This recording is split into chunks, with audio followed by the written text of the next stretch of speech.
Well, hello and welcome as we continue our journey, our chronological journey through the Bible. Just prior to taking our excursion to the land of Uz to meet Job, we're introduced to Abram, the son of Terah. Terah and his family, which include Abram and Nahor and Lot, they're journeying to the land of Canaan, but they settle down when they get to Haran. That's roughly halfway to their final destination. There we will pick back up the narrative of how God goes about fulfilling his promise to Adam and Eve and all of us that he will send a redeemer. So as we pick up our reading today in Genesis 12, first thing we learn is that God calls Abram. We're not told why. Indeed, God calls Abram out of idolatry. So it's not like there's something particularly noble about Abram that draws God's attention. No, the same is true for all of us. God calls us wherever we are, but he doesn't leave us there. And God didn't leave Abram where he was either. He told Abram to go to a land that he would show him. That land turns out to be Canaan, where God will make of Abram a great nation. So Abram and Lot go, and God leads them, and he leads them to Canaan. God appears to Abram at Shechem, and he promised him this land will belong to his descendants, to Abram's descendants. So Abram built an altar to the Lord there. God appeared to Abram again later at Bethel as Abram traveled around the land that God was giving him. God appeared to Abram again at Bethel. So Abram built another altar to the Lord there. But a famine came on the land. So Abram and Lot moved to Egypt along with all their possessions. Abram was afraid that the Egyptians would kill him to get Sarai, his wife, because she was so beautiful. So he told her to tell the Egyptians that she was his sister, which was true because indeed she is Abram's half-sister, as we'll learn later. Abram was treated well in Egypt because of Sarai, and Sarai was indeed taken into Pharaoh's house as Abram suspected. But God afflicted the Egyptians with plagues because of this. When Pharaoh finds out that Sarai is Abram's wife, he sends Abram and Sarai away. And Abram and Lot and all they have return to the Negeb, where they had been staying before the famine. We see here that Abram did not trust God to protect him, but rather he took things into his own hands. God protects Abram in spite of himself. By now, Abram has great flocks and herds, and Lot also has flocks and herds. So there starts to develop some strife between the herdsmen. So Abram and Lot separate. Abram gave Lot his choice of which land he wanted. Lot chose that land which looked best and included the city of Sodom, where Lot pitched his tent. After Abram and Lot separated, God came to Abram and promised him again that the land would be his offspring's, and that his offspring would be as numerous as the dust of the earth. God told Abram to explore the land that God would give him. So Abram moved his tent to the oaks of Mamre, which are at Hebron, and he built another altar to the Lord there. Now, war broke out between two groups of kings, and one of those groups of kings was included the king of Sodom, which is where Lot lived. The alliance that included Sodom was defeated, and Lot and his possessions were taken along with the spoil. Well, Abram's told about this. One of the survivors went and told Abram, and so Abram gathered together 318 men, and he went out there along with a few allies, and he defeated the armies that had taken Lot and the others. So Abram and his forces were returning when the king of Sodom went out to meet him.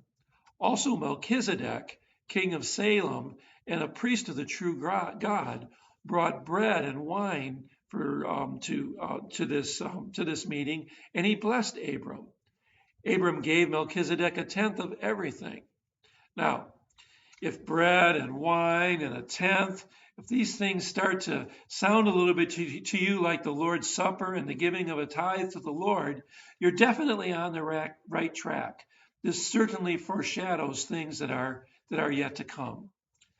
Well, the king of Sodom wanted to take only his people back and leave Abram with all the possessions that he had recaptured, which was a very generous offer. But Abram insisted that he would take only what his men had eaten.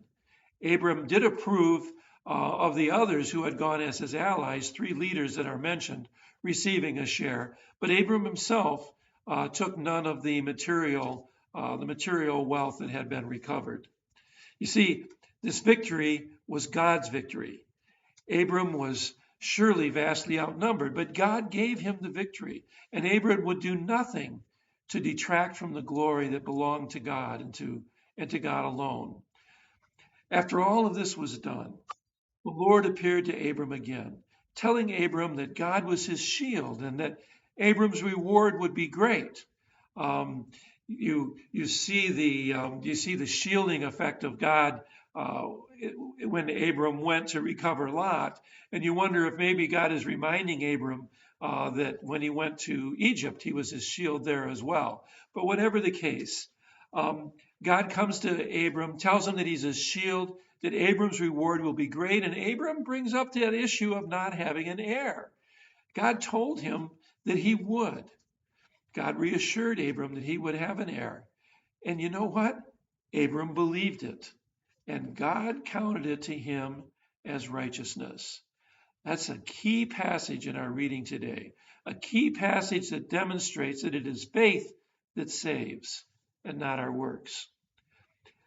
God told Abram to arrange a 3-year-old heifer, which would be a 3-year-old female cow, a 3-year-old female goat, a 3-year-old ram, a turtle dove, and a pigeon in a particular way by basically cutting them in half, well, except for the dove and the pigeon.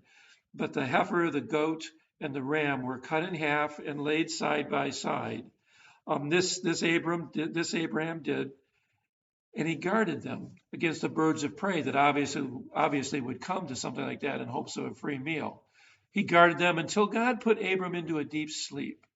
God told Abram that his offspring would become servants in a foreign land.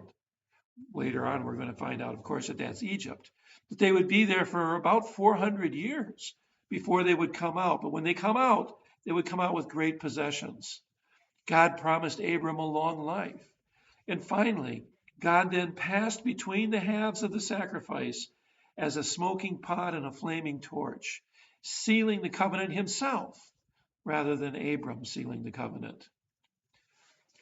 Throughout today's reading, we found God acting on Abram's behalf. God chooses Abram, even though he is an idolater. God prospers Abram in a new land. God prospers Abram in Egypt, even as Abram is showing a lack of trust in God to protect him. God prospers Abram when he and Lot separate, even though Lot chooses what appears to be the best for himself. God works a great miracle in allowing Abram's small army to defeat and recover Lot and the others taken from Sodom. God blesses Abram through Melchizedek, and God makes again his covenant with Abram and seals it himself. All of this God does, counting Abram righteous simply because Abram believed the Lord. Though Abram believed God, his actions didn't always square and track with that as they should. Witness the time, for example, in Egypt. We saw we will see this again tomorrow as we gather together to continue the narrative of the patriarch Abram, and we find ourselves in another situation where Abram begins to take things into his own hands, which never really works out all that well. May God be with you, bless you. I look forward to gathering with you again for our next day. May God grant that your reading give you strength and courage, encourage your faith. We will see you again tomorrow.